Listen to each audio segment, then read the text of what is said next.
गरुड़ पुराण जन्म में क्या बनेंगे आप। गरुड़ पुराण की इन 8 बातों में छिपा है सच।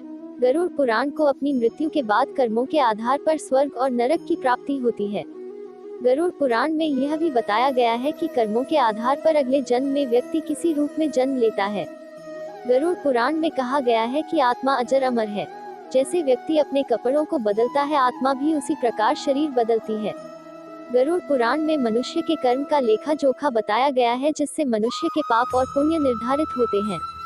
मान्यता है कि व्यक्ति को अपनी मृत्यु के बाद कर्मों के आधार पर स्वर्ग और नरक की प्राप्ति होती है।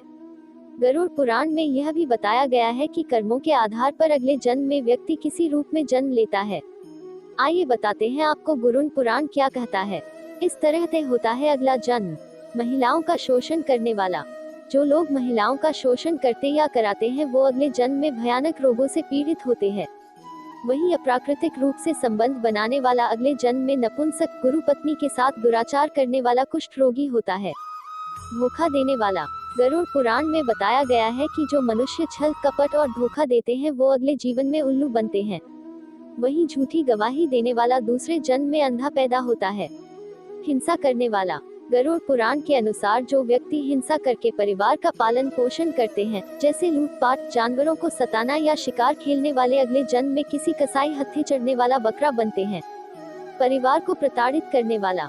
माता पिता या भाई बहन को प्रताड़ित करने वाले मनुष्य को अगला जन्म तो मिलता है, लेकिन वह धरती पर नहीं आ पाते, क्योंकि उनकी मृत्यु गर्भ में ही हो जाती है। गुरु का अपमान करने वाला। गुरु का अपमान यानी भगवान का अपमान। ऐसा करना नरक के द्वार खोलने जैसा है।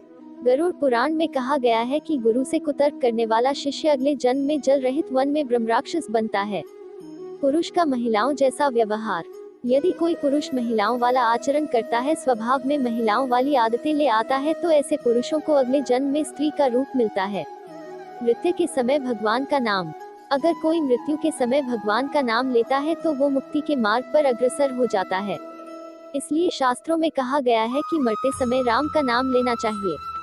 हत्या करने वाला। स्त्री की हत्या, गर्भपात करने या कराने वाला भील रोगी, गाय की हत्या करने वाला मूर्ख और कुबड़ा, ये दोनों नरक की यातनाएं भोगने के बाद अगले जन्म चांडाल योनि में ही पैदा होते हैं।